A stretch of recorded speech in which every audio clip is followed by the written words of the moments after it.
வேத பாடசாலை நிகழ்ச்சிக்கு உங்களை அன்புடன் அழைக்கிறோம்.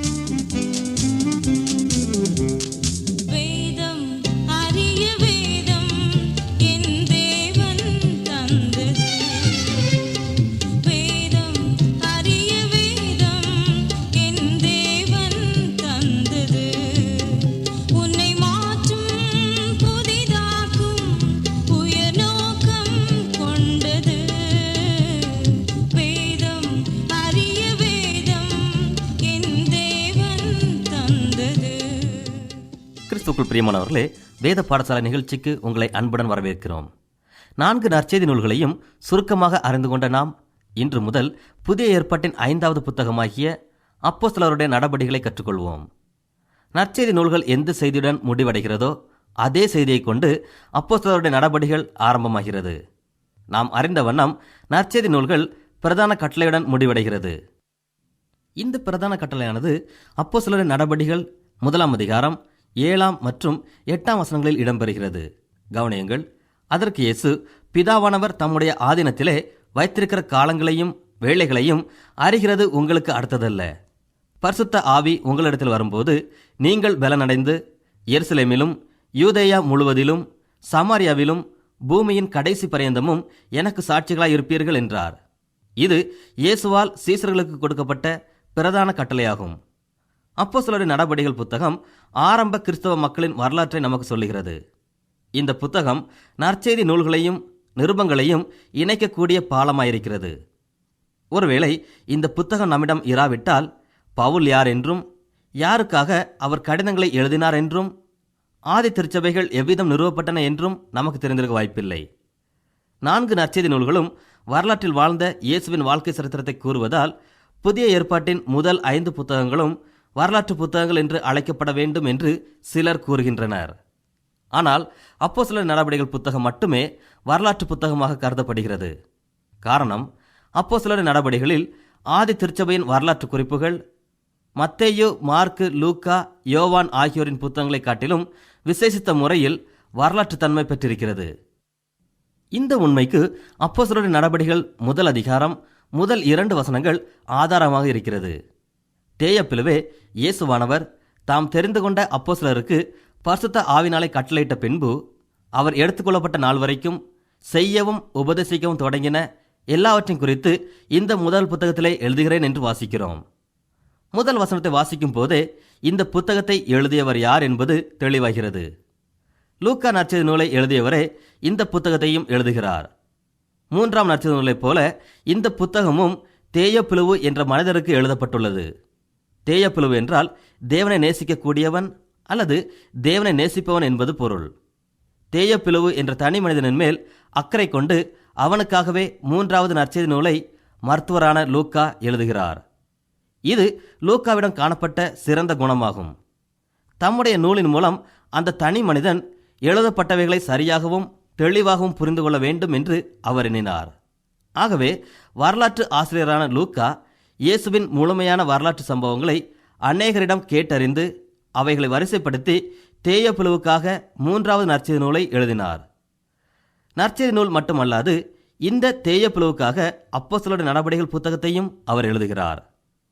இயேசு பரத்திற்கு எடுத்துக்கொள்ளப்படுவதற்கு முன்பாக அவர் செய்தவைகளையும் போதித்தவைகளையும் முதல் புத்தகத்திலே எழுதிய லூக்கா தமது 2வது புத்தகமாகிய அப்போஸ்தலருடைய நடபடிகளிலே கிறிஸ்து பரத்துக்கு எடுத்துக்கொள்ளப்பட்ட பின்பு எவ்விதம் கிறிஸ்துவின் பணி தொடர்ந்து நடந்தது என்று கூறுகிறார். ஆகவே இந்த புத்தகத்திற்கு உயிர்த்திருந்த கிறிஸ்துவின் செயல்கள் என்ற தலைப்பை கொடுக்கலாம். அப்போஸ்தலருடைய நடபடிகள் என்ற புத்தகத்தின் பெயர் லூக்காவால் கொடுக்கப்படவில்லை. மொழிபெயர்ப்பாளர்களே இந்த தலைப்பை கொடுத்தார்கள். காரணம், இந்த புத்தகத்தின் முதல் பகுதி அப்போஸ்தலனாகிய பேதுருவின் ஊழியத்தையும் புத்தகத்தின் 2ஆம் பகுதி அப்போஸ்தலனாகிய பவுலின் ஊழியத்தையும் கூறுகிறது. இவ்விதம் 2 அப்போஸ்தலர்கள் வாழ்க்கையின் மூலமாக செய்யப்பட்ட ஊழியங்களை இந்த புத்தகம் கூறுவதால் இதனை அப்போஸ்தலருடைய நடபடிகளின் புத்தகம் என்று அழைக்கின்றனர். வேறு சிலரின் கூற்றுப்படி இந்த புத்தகத்தில் பரிசுத்த ஆவியானவரின் செயல்பாடுகள் வலியுறுத்தி கூறப்படுவதால் பரிசுத்த ஆவியானவரின் நடபடிகள் என்றும் அழைக்கலாம் என்று கூறுகின்றனர். பரிசுத்த ஆவியானவரின் உதவினாலே பேதுரு, பவுல் போன்ற அப்போஸ்தலர்களும் மற்றவர்களும் பெரிய காரியங்களை செய்தார்கள் என்பதை இந்த புத்தகம் நமக்கு கூறுகிறது. வேறு சிலர் இந்த புத்தகத்தை உயிர்த்தெழுந்த கிறிஸ்துவின் நடபடிகள் என்றும் அழைக்கிறார்கள். உயிர்த்தெழுந்த கிறிஸ்துவே அப்போஸ்தலர்கள் மூலமாக அநேக காரியங்களை நடப்பித்தார் என்பது அவர்கள் கருத்து. பரத்திற்கு போவதற்கு முன்பு எவ்விதம் இயேசு அடையாளங்கள் செய்வதிலும் போதனையிலும் நிலைத்திருந்தாரோ அப்படியே உயிர்த்தெழுந்த பின்பு பரலோகத்திற்கு எடுத்துக்கொள்ளப்பட்ட பின்பும் அப்போஸ்தலர்கள் மூலமாக தம்முடைய அற்புத ஊழியத்தையும் உபதேச ஊழியத்தையும் செய்து வந்தார் என்கிறார்கள். இந்த கருத்தை ஆதரிப்பவர்கள் பேதுருவின் பெந்தேகோஸ்தே திருநாளின் பிரசங்கத்தை ஆதாரமாக கூறுகிறார்கள். பேதுரு தம்முடைய பிரசங்கத்தில், நீங்கள் சிலுவையில் அறைந்த இயேசு கிறிஸ்துவே மரித்தோரில் இருந்து எழுந்து பரத்திற்கு ஏறி பிதாவின் வலது பக்கத்திலே வீற்றிருக்கிறார். நீங்கள் காண்கிறதும் கேட்கிறதுமாகிய பெரிய காரியங்களை நடப்பிக்கிறவர் அவரே. அவரே நமக்கு பரிசுத்த ஆவியை கொடுக்கிறவர் என்று பிரசங்கித்தார். இந்த புத்தகம் முழுவதையும் நாம் வாசிக்கும் போது இதன் முற்று பெறாத தன்மையை நாம் அறிந்து கொள்ள முடியும். இந்த புத்தகத்தில் 28ஆம் அதிகாரத்திலே பவுல் ரோமாபுரிக்கு செல்வதை நாம் வாசிக்கிறோம். அங்கு அவர் சென்றவுடனே அவர் மேல் சுமத்தப்பட்ட குற்றங்களுக்கு தீர்ப்பு கொடுக்கப்பட்டதாக இந்த புத்தகம் சொல்லவில்லை. தம்முடைய தீர்ப்புக்காக பவுல் காத்து கொண்டிருந்தார் என்று மட்டுமே நாம் வாசிக்கிறோம். தீர்ப்புக்காக காத்து கொண்டிருந்த பவுலுக்கு என்ன நடந்தது என்று லூக்கா நமக்கு சொல்லவில்லை. இந்த புத்தகத்தின் முடிவற்ற தன்மைக்கு பலர் பல காரணங்களை கூறுகின்றனர். சிலர் இன்று வாழும் கிறிஸ்தவ மக்கள் அனைவரும் திருச்சபை வரலாற்றிலே பங்கு கொள்ள வேண்டும் என்ற நோக்கத்தில் இந்த புத்தகம் முடிவு பெறா தன்மையில் இருக்கிறது என்றும், வேறு சிலர் இந்த புத்தகத்தை எழுதிய லூக்கா சிறைப்பட்டிருக்க வேண்டும், அதற்கு பின்பு நடந்த காரியங்களை எழுதுவதற்கு அவருக்கு வாய்ப்பு கிடைத்திருக்காது, ஆகவே தான் இந்த புத்தகம் முற்று பெறாத தன்மையில் இருக்கிறது என்றும் கூறுகிறார்கள். இந்த புத்தகம் வரலாற்று புத்தகமாக இருப்பதால் பழைய ஏற்பாட்டு வரலாற்று புத்தகங்களை படிக்கும்போது கையாண்ட அணுகுமுறையை இங்கும் பின்பற்ற வேண்டும். பழைய ஏற்பாட்டு புதிய ஏற்பாட்டு வரலாற்று சம்பவங்கள் 2 காரணங்களுக்காக இடம்பெற்றுள்ளன. ஒன்று, அவைகள் நமக்கு எடுத்துக்காட்டுகளாக விளங்குகின்றன. மற்றொன்று, அவைகள் நமக்கு எச்சரிப்புகளை தருகின்றன. இந்த 2 காரியங்களையும் நாம் வேதாகம வரலாற்று சம்பவங்களிலிருந்து எதிர்பார்க்க வேண்டும். புதிய ஏற்பாட்டிலே நமக்கு எடுத்துக்காட்டுகளும் எச்சரிப்புகளும் இருந்தாலும் எச்சரிப்புகளை விட அநேக எடுத்துக்காட்டுகளே உள்ளன. இந்த புத்தகத்தின் மற்றொரு காரியத்தையும் நாம் கவனிக்க வேண்டும். அதாவது, திருச்சபைக்கு கொடுக்கப்பட்ட நோக்கம் என்ன என்பதை நாம் கவனிக்க வேண்டிய முக்கியமான காரியமாகும். மனிதனாக பூமியிலே தம்முடைய சீசர்களோடு செலவழித்த கடைசி மணி நேரத்தில் இயேசு அவர்களுடன் மிக நெருங்கிய தொடர்பு கொண்டு பிரதான கட்டளையை கொடுத்தார் என்பதை நாம் 4 நற்செய்தி நூல்களின் முடிவிலும் காண்கிறோம். மத்தேயு நற்செய்தி நூலில் பிரதான கட்டளை இவ்விதமாக அமைந்திருக்கிறது. மத்தேயு 28ஆம் அதிகாரம் 18ஆம் வசனம் முதல் 20ஆம் வசனம் வரை. இயேசு அவர்களை நோக்கி, வானத்திலும் பூமியிலும் சகல அதிகாரமும் எனக்கு கொடுக்கப்பட்டிருக்கிறது. ஆகையால் நீங்கள் புறப்பட்டு போய் சகல ஜாதிகளையும் சீசராக்கி பிதா, குமாரன், பரிசுத்த ஆவியின் நாமத்தினாலே அவர்களுக்கு ஞானஸ்நானம் கொடுத்து, நான் உங்களுக்கு கட்டளையிட்ட யாவையும் அவர்கள் கைக்கொள்ளும்படி அவர்களுக்கு உபதேசம் பண்ணுங்கள். இதோ, உலகத்தின் முடிவு பரியந்தம் சகல நாட்களிலும் நான் உங்களோடு கூட இருக்கிறேன் என்றார். இந்த பிரதான கட்டளையை இயேசுவின் சீசர்கள் எப்படி பெற்றுக்கொண்டார்கள் என்பதை நாம் யோவான் 1ஆம் அதிகாரத்திலிருந்து தெரிந்து கொள்ளலாம். சீசர்கள் இயேசுவை ஒரு பெரிய நோக்கத்துடனே சந்தித்தார்கள். யோவான் 1ஆம் அதிகாரம் 38ஆம் 39ஆம் வசனங்கள். அவர்கள் பின் செல்கிறதை இயேசு கண்டு என்ன வேண்டும் என்றார். அதற்கு அவர்கள், போதகரே, நீர் எங்கே தங்கியிருக்கிறீர் என்று கேட்டார்கள். அதற்கு அவர், வந்து பாருங்கள் என்றார். அவர்கள் வந்து அவர் தங்கியிருந்த இடத்தை கண்டு அன்றைய தினம் அவரிடத்தில் தங்கினார்கள். ஒரு நாள் மட்டுமே அவருடன் தங்கிய அந்த சீசர்கள் அவருக்காகவே வாழுவோம், அவருக்காகவே மரிப்போம் என்று தீர்மானித்து அவருடைய சீசர்களாக மாறி அவரை 3 ஆண்டுகள் உண்மையோடு பின்பற்றினார்கள். இறுதியில் இயேசு அவர்களை பார்த்து, நீங்கள் புறப்பட்டு போய் சகல ஜாதிகளையும் சீசராக்கி ஞானஸ்நானம் கொடுத்து உங்களுக்கு கட்டளையிட்ட யாவையும் அவர்கள் கைக்கொள்ளும்படி அவர்களுக்கு உபதேசம் பண்ணுங்கள் என்றார். இந்த பிரதான கட்டளையுடனே புதிய ஏற்பாட்டின் வரலாற்று புத்தகமாகிய அப்போஸ்தலருடைய நடபடிகள் ஆரம்பமாகிறது. இதை நாம் எப்படி பிரதான கட்டளையாக எண்ண முடியும்? அப்போஸ்தலருடைய நடபடிகள் இதற்கு பதில் சொல்கிறது. அப்போஸ்தலர்கள் புறப்பட்டு போய் எல்லா தேசங்களுக்கும் சென்று அங்கு சீசர்களை உருவாக்கி ஞானஸ்நானம் கொடுத்து அவர்களுக்கு உபதேசித்தார்கள் என்பதை இந்த புத்தகம் நமக்கு விளக்கி காட்டுகிறது. பிரதான கட்டளையை நாம் இலக்கண வடிவில் பார்ப்போமானால் இதில் சீசராக்குங்கள் என்ற ஒரே ஒரு கட்டளை பெயர்ச்சல் உள்ளது. இயேசுவுக்காய் மக்களை சீசராக்குவது மிகவும் அவசியமான ஒன்று என்பதை இது வலியுறுத்துகிறது. இந்த பிரதான கட்டளையிலே 4 பகுதிகள் இருக்கின்றன: செல்லுதல், பிரசங்கித்தல், ஞானஸ்நானம் கொடுத்தல், உபதேசித்தல் என்பவைகளே. இந்த 4 பகுதிகளை நாம் இவ்விதமாக புரிந்து கொள்ளலாம். நாம் போக வேண்டும், சீசராக்க வேண்டும், ஞானஸ்நானம் கொடுக்க வேண்டும், பின்பு உபதேசிக்க வேண்டும். இவைகளே அப்போஸ்தலர்கள் செய்த செயல்கள் என்பதை நாம் இந்த புத்தகத்தின் மூலம் தெரிந்து கொள்ளலாம். அப்போஸ்தலர்கள் சென்றார்கள், சீசர்களை உருவாக்கினார்கள், ஞானஸ்நானம் கொடுத்து அவர்களுக்கு உபதேசம் செய்தார்கள். இவை 4லும் திருச்சபையாகிய நாம் செய்ய வேண்டிய மிக முக்கியமான செயல் சீசர்களை உருவாக்குவது. பிரதான கட்டளை திருச்சபைக்கென்று கொடுக்கப்பட்ட உரிமை கட்டளை என்று ஒருவர் கூறுகிறார். திருச்சபையானது இந்த உரிமை கட்டளையை நிறைவேற்ற வேண்டும். இல்லாவிட்டால் நாளடைவில் இந்த உரிமை கட்டளை திருச்சபையிலிருந்து அழிந்து போய்விடும். இந்த உரிமை கட்டளையே திருச்சபையின் முக்கிய நோக்கமாக இருக்க வேண்டும். திருச்சபைக்காக ஒரு நோக்கத்தை மட்டும் கொடுக்காமல் இந்த புத்தகம் திருச்சபைக்கென்று ஒரு வாக்கு தத்தத்தையும் கொடுக்கிறது. இந்த வாக்கு தத்தம் கட்டளை பெயரிலே இருக்கிறது. வசனம் 5: நீங்கள் எருசலேமை விட்டு போகாமல் என்னிடத்தில் கேள்விப்பட்ட பிதாவின் வாக்கு தத்தம் நிறைவேற காத்திருங்கள் என்று கட்டளையிட்டார். காத்திருப்பதே திருச்சபைக்கு கொடுக்கப்பட்ட வாக்குத்தத்த கட்டளை. இயேசு திருச்சபைக்கென்று கொடுத்த மற்றொரு கட்டளை என்னவென்றால், பரிசுத்த ஆவியானவரின் வல்லமையை பெறாமல் நீங்கள் எந்த ஒரு காரியமும் செய்ய முடியாது என்பதேயாகும். பரிசுத்த ஆவியானவரின் வருகையை பற்றி இயேசு மேலறை உபதேசத்திலே சீசர்களுக்கு சொல்லியிருந்தார். அதை இப்பொழுது அவர்களுக்கு ஞாபகப்படுத்துகிறார். பிதாவின் வாக்கு தத்தம் நிறைவேறாமல் ஒரு அடி கூட எடுத்து வைக்கக்கூடாது என்று அவர்களுக்கு வலியுறுத்தி அவர் கூறுகிறார். இந்த புத்தகம் கர்த்தருக்கு காத்திருப்பதை குறித்தும் நமக்கு சொல்கிறது. கர்த்தருக்கு காத்திருப்பதை பற்றி நாம் பழைய ஏற்பாட்டிலும் கற்றுக்கொண்டோம். மற்ற எந்த காரியத்தையும் விட காத்திருத்தலுக்கே அதிகமான விசுவாசம் ஒருவருக்கு தேவைப்படுகிறது. நமக்கு தேவையான ஒரு காரியத்தை நம்முடைய விருப்பத்திற்கு ஏற்றாற்போல் ஆண்டவரிடம் கேட்கும்போது அவர் உடனே நமக்கு தருவதில்லை. காத்திரு என்றே சொல்லுவார். ஒருவேளை நீண்ட நாளாக ஏதோ ஒரு காரியத்திற்காக காத்திருக்க நமக்கு யாக்கோபே, இஸ்ரவேலே, என் வழி கர்த்தருக்கு மறைவாயிற்று என்றும் என் நியாயம் என் தேவனிடத்தில் எட்டாமல் போகிறது என்றும் நீ சொல்வானேன்? பூமியின் கடாந்திரங்களை சிருஷ்டித்த கர்த்தராகிய அநாதி தேவன் சோர்ந்து போவதுமில்லை, இளைப்படைவதுமில்லை. இதை நீ அறியாயோ? இதை நீ கேட்டதில்லையோ?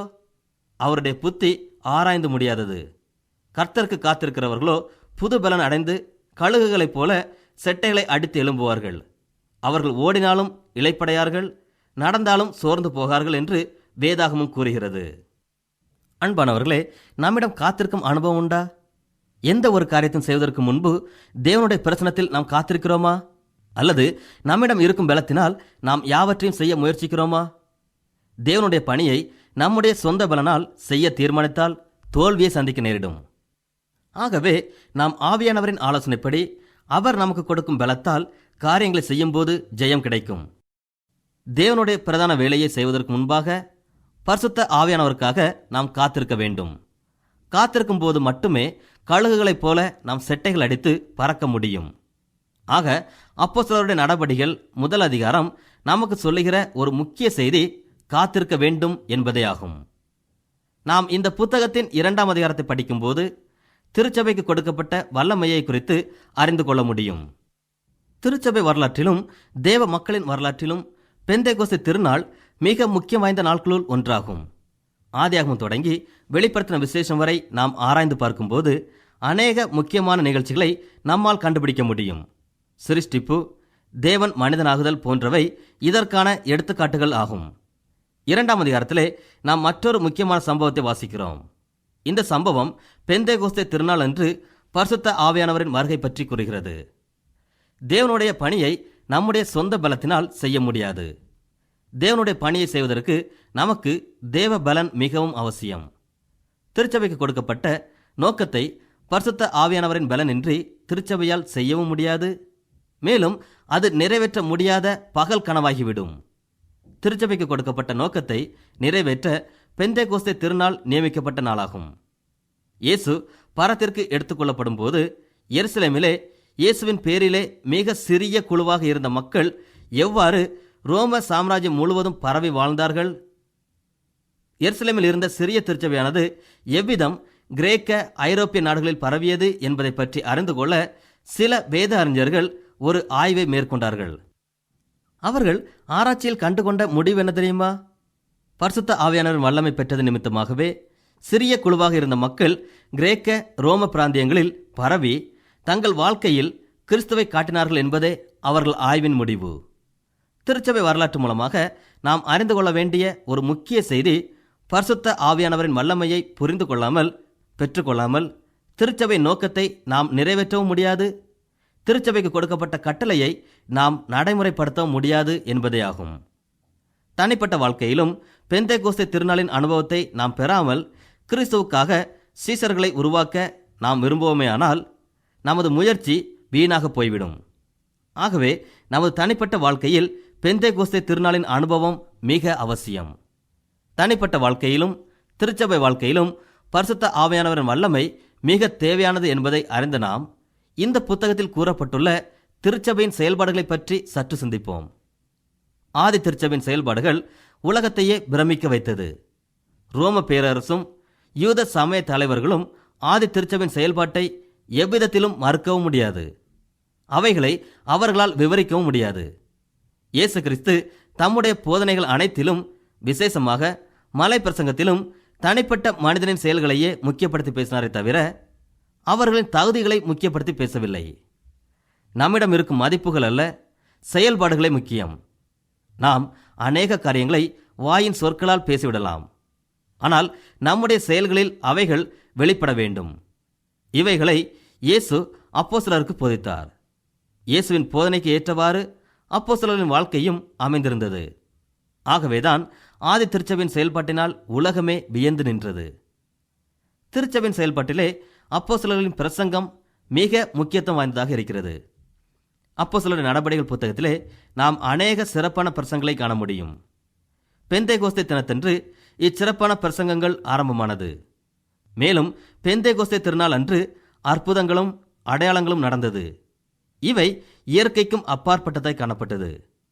இயற்கைக்கு அப்பாற்பட்ட அற்புதங்களும் அடையாளங்களும் திருச்சபையில் கொடுக்கப்பட்டதின் நோக்கம் சீசர்களை உருவாக்க வேண்டும் என்பதே. இயேசுவுக்காய் சீசர்கள் எழும்ப வேண்டும் என்பதற்காகவே தெய்வீக தன்மை கொண்ட நிகழ்ச்சிகள் அந்த திருநாள் அன்று ஏற்பட்டது. அந்த திருநாள் அன்று ஆதி திருச்சபை மக்களிடையே மகிழ்ச்சி பொங்கி எழுந்தது. காரணம், அன்றைய தினமே 3000 சீசர்கள் திருச்சபையிலே சேர்க்கப்பட்டார்கள். சீசர்களை உருவாக்குவதில் ஆதி திருச்சபை எந்த வகையிலும் பின்வாங்கி போகவில்லை. பேதுரு ஒவ்வொரு முறை பிரசங்கிக்கும் போதும் ஆயிரக்கணக்கான மக்கள் மனம் திரும்பி சீசர்களாக மாறினார்கள். எதற்காக இவ்விதம் ஆதி திருச்சபை மக்கள் சீசர்களை உருவாக்குவதில் தீவிரமாக இருந்தார்கள் என்றால் இதுவே திருச்சபையின் முக்கிய நோக்கமாயிருந்தது. மேலும் பெந்தேகோஸ்தே திருநாளின் முக்கியத்துவம் இதுவாகவே இருந்தது. ஆகவே இன்றைய திருச்சபைகளில் வாழும் நாமும் சீசர்களை உருவாக்குவதில் தீவிரமாக செயல்பட வேண்டும். அநேக மக்கள் மனமாற்றம் அடைய பேதுருவின் பிரசங்கம் முக்கியத்துவம் பெற்றிருந்தது. இன்றைய வேத பண்டிதர்கள் வேதாகம கல்லூரிக்கு சென்று வேதாகமத்தை படித்து காரியங்களை கற்று அறிந்ததன் மூலம் பெரிய பிரசங்கிகளாகவும் வேத அறிஞர்களாகவும் இருக்கிறார்கள். ஆனால் பேதுரு எந்த கல்லூரிக்கும் செல்லவில்லை. அவர் கல்வி அறிவு அற்றவர். இயேசுவின் சீசர்களில் அநேகர் கல்வி அறிவு அற்றவர்களாக இருந்தார்கள். ஆனாலும் அவர்களின் பிரசங்கத்தின் மூலமாக அநேகர் மனமாற்றம் அடைந்தனர். பவுல் அப்போஸ்தலன் இயேசுவின் சீசர்களை விட சற்று வித்தியாசமானவராக இருந்தார். இவர் ஒரு படித்த மேதை, சிறந்த போதகர். மேலும் இவர் அதிகம் கல்வி கற்க வேண்டும் என்ற மனப்பான்கை உடைய மாணவராகவே இருந்தார். ஆனாலும் மனமாற்றம் அடைந்த பவுல் கொரிந்து சபைக்கு என்ன எழுதினார் தெரியுமா? என்னுடைய ஞானத்தில் கொரிந்து பட்டணத்தில் பெரிய விளைவை ஏற்படுத்த நான் வரவில்லை. மேலும் தேவனை பற்றி சாட்சியை சிறந்த வசனிப்போடாவது ஞானத்தோடாவது அறிவிக்கிறவனாக வரவில்லை. சுவிசேஷத்தை பிரசங்கிக்கவே சாதுரிய ஞானம் இல்லாமல் வந்திருக்கிறேன். என் பேச்சும் என் பிரசங்கமும் மனுஷ ஞானத்திற்குரிய நய வசனமுள்ளதாய் இராமல் ஆவியினாலும் பலத்தினாலும் உறுதிப்பட்டிருக்கிறது என்று கூறுகிறார். இயேசு கிறிஸ்துவை பற்றிய சுவிசேஷம் அறிவிக்கப்படும் போது பரிசுத்த ஆவியானவர் கேட்கிறவர்களின் வாழ்க்கையில் மறுபிறப்பை ஏற்படுத்துகிறார். ஆகவே பிரசங்கிப்பவரின் திறமை, அவர்களின் படிப்பு மனித வாழ்க்கையில் மாற்றத்தை கொண்டு வராமல் ஆவியானவராலே புது பிறப்பு உண்டாகிறது என்று பவுல் கூறுகிறார். அப்போஸ்தலருடைய நடபடிகள் புத்தகத்தில் அப்போஸ்தலரின் பிரசங்கம் அபிஷேகம் பண்ணப்பட்டதாயிருந்தது. அதாவது ஆவியானவராகிய தேவன் பிரசங்கம் செய்பவர்கள் மேல் தங்கியிருந்தார். அநேக தேவ செய்தியாளர்கள் இந்த அனுபவத்துடனே தங்கள் ஊழியத்தை இன்றும் செய்து வருகிறார்கள். ஒயிட்ஃபீல்ட், டிஎல் மூடி, வெஸ்லி போன்றவர்களின் செய்தி மிகவும் சிறந்தவையாக இருந்தது. அவர்கள் கொடுத்த செய்திகளை இன்றும் மக்கள் விரும்பி வாசிக்கின்றனர்.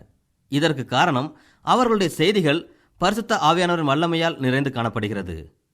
யோனத்தான் எட்வர்ட்ஸ் என்ற ஒரு தேவ ஊழியர் கோபம் நிறைந்த தேவனின் கைகளில் பாவிகள் என்ற தலைப்பில் ஒரு பிரசங்கம் செய்தார். அவர் ஒரு சிறப்பான பிரசங்கியார் அல்ல. ஆனாலும் அந்த செய்தியின் மூலமாக ஏராளமான மக்கள் மனம் உடைந்தவர்களாய், தாங்கள் செய்த பாவங்களை உணர்ந்தவர்களாய் தங்கள் வாழ்க்கையை இயேசு கிறிஸ்துவிடம் ஒப்படைத்தார்கள். இது எப்படி நடந்தது? பரிசுத்த ஆவியானவர் வல்லமையால் யோனத்தான் நிரப்பப்பட்டு இருந்தார். அவர் செய்தி கொடுக்க மக்கள் வாழ்க்கையில் ஆவியானவர் செயலாற்றினார். பேதுருவின் பிரசங்கத்தை சற்று தெளிவாக கவனிப்போமேயானால் அவர் பிரமாதமாக எதையும் செய்துவிடவில்லை. ஆனால் அவரின் செய்தியினால் 3000 மக்களும் அதன் பின்பு 1000 இயேசுவை ஏற்றுக்கொண்டார்கள். ஏன்? பேதுரு பிரசங்கிக்கும் போது தேவனுடைய ஆவியானவர் அவரோட கூட இருந்தார். பேதுருவின் செய்திகள் கிறிஸ்துவை மையமாக கொண்டிருந்தது. பேதுரு தேவனுக்கு அடுத்த காரியங்களை போதித்தார். பேதுருவின் செய்தி நற்செய்தியாகவும் ஆத்துமாக்களை ஆதாயம் செய்ய வேண்டும் என்ற தாகத்தோடும் இருந்தது. பேதுருவின் செய்தி மக்கள் வாழ்க்கையில் ஒரு தீர்மானத்தை ஏற்படுத்தக்கூடியதாயிருந்தது. அநேகர் பிரசங்கிக்க விரும்புகிறார்கள், பிரசங்கிக்கிறார்கள். ஆனால் அவர்கள் பிரசங்கத்தின் மூலம் மக்களின் வாழ்க்கையில் தீர்மானங்கள் எடுக்கப்படுகிறதா? பேதுருவின் செய்தியின் மூலம் மக்கள் தீர்மானங்களை எடுத்தார்கள். அவர்களின் தீர்மானமே அவர்களை ரட்சிப்புக்கு நேராய் வழி நடத்தியது. எப்படி ஒருவர் ரட்சிக்கப்பட வேண்டும் என்பதை பேதுருவும் மற்ற அப்போஸ்தலர்களும் தங்கள் செய்தியில் குறிப்பிட்டார்கள். மக்களுக்கு அழைப்பு கொடுத்தார்கள். அவர்களது செய்தி மிகவும் பயனுள்ளதாய் காணப்பட்டது. மற்றொரு சிறப்பான கருத்தையும் அப்போஸ்தலருடைய செய்தியின் மூலம் நாம் அறியலாம். அவர்கள் அனைவரும் பிரசங்கம் செய்வதன் மூலம் மரிக்க ஆயத்தமாயிருந்தார்கள். காரணம், அந்த நாட்களிலே யாரும் இயேசுவை பற்றி பிரசங்கம் செய்தால் கொன்று போடப்படுவார்கள் என்ற சட்டம் இருந்தது. இந்த சட்டத்தை அறிந்த அப்போஸ்தலர்கள் தீவிரமாக பிரசங்கம் செய்தார்கள். தாங்கள் பிரசங்கிப்பதற்காக கொல்லப்படுவதற்கும் ஆயத்தமாயிருந்தார்கள். ஸ்தேவான் இதற்கான ஒரு எடுத்துக்காட்டாகும். ஸ்தேவான் தான் செய்த பிரசங்கத்திற்காகவே தன் வாழ்க்கையை ஒப்புக்கொடுத்தார், மரித்தும் போனார். அப்போஸ்தலர்கள் அவர்களுடைய போதனைகளால் எருசலேம் நகரை நிரப்பினார்கள் என்று மக்கள் அவர்களை குற்றப்படுத்தினார்கள். அவ்விதமாய் இயேசுவின் ரட்சிப்பின் செய்தி அநேகருக்குள்ளே பரவிற்று. அப்போஸ்தலருடைய நடபடிகளில் இருக்கும் பிரசங்கங்கள் மட்டுமல்ல, அந்த புத்தகத்தில் இடம்பெற்று இருக்கும் மனிதர்களின் வாழ்க்கையும் நமக்கு சவால் கொடுக்கக்கூடியதாய் இருக்கிறது. திருச்சபை என்ற சொல் எக்லேசியா என்ற கிரேக்க பதத்திலிருந்து வந்த சொல்லாகும். எக்லேசியா என்பதற்கு கூடுகை என்றும் அழைக்கப்பட்டவர்கள் என்றும் அர்த்தம். உயிர்த்தெழுந்த கிறிஸ்துவை பின்பற்ற வேண்டும், அவருடன் ஐக்கியமாக வாழ வேண்டும் என்ற எண்ணத்துடன் உலகத்திலிருந்து பிரித்து எடுக்கப்பட்ட மக்களே திருச்சபையாகும். திருச்சபை என்றதும் ஒரு கட்டிடத்தை நாம் நம்முடைய கண்களுக்கு முன்பாக கொண்டு வரக்கூடாது. இச்சொல் கட்டிடத்தை குறிக்கும் சொல் அல்ல, கிறிஸ்துவை பின்பற்றும் மனிதர்களை குறிக்கும் சொல்லாகும். 300 ஆண்டுகளாக கிறிஸ்தவர்களுக்கென்று ஒரு ஆலய கட்டிடம் அந்த ஆரம்ப நாட்களில் இருந்ததில்லை. ஆரம்ப நாட்களில் அநேக யூதர்கள் கிறிஸ்துவை ஏற்றுக்கொண்டதால் தேவாலயத்திலே கூடி ஆராதனை நடத்தினார்கள். சில வேளைகளில் அவர்கள் ஆராதனை ஜெப ஆலயங்களில் நடைபெற்றது. மேலும் அவர்கள் வீடுகளிலே கூடி தேவனை துதித்து பாடினார்கள் என்றும் வாசிக்கிறோம். ஆக ஆராதனை கூடுகைக்காக அக்காலத்திலே அவர்களுக்கு எவ்வித கட்டிடமும் இல்லாதிருந்தது. ஆகையால் திருச்சபை என்பது மக்களை குறிக்கும் சொல்லாகும். இந்த புத்தகத்தை நாம் வாசிக்கும்போது 50க்கும் மேற்பட்ட தனிநபர்களை குறித்த காரியத்தை நாம் அறிந்து கொள்கிறோம். அப்போஸ்தலனாகிய பேதுருவையும் பவுலையும் தவிர அநேகருடைய வாழ்க்கையையும் இப்புத்தகம் சித்தரிக்கிறது. இந்த புத்தகம் திருச்சபையை பற்றிய புத்தகமாக இருப்பதால் நாம் அநேக பரிசுத்தவான்களை இந்த புத்தகத்தின் மூலம் அறிந்து கொள்ள முடியும். சாதாரணமாக இருந்த இந்த மக்கள் தங்கள் வாழ்க்கையில் பெற்ற ஆவியானவரின் வல்லமையின் காரணமாக அசாதாரணமான காரியங்களை செய்தார்கள். அன்பானவர்களே, சாதாரணமான நம்மையும் கொண்டு தேவன் பெரிய காரியங்களை செய்ய சித்தமுடையவராயிருக்கிறார். ஆனால் நாம் காத்திருந்து தேவ ஆவியின் வல்லமையால் ஒவ்வொரு நாளும் நிரப்பப்பட வேண்டும். தேவ வல்லமை நிறைந்த நாம் தேவனுக்காக பெரிய காரியங்களை செய்ய முடியும். அப்போஸ்தலருடைய நடபடிகளின் புத்தகத்தை தெளிவாக கற்றுக்கொள்ள விரும்புபவர்கள் எங்களுக்கு எழுதுங்கள். இந்த புத்தகத்தின் துணை நூலை உங்களுக்கு அனுப்ப ஆயத்தமாயிருக்கிறோம். தேவன் தாமே உங்களை ஆசீர்வதிப்பார்.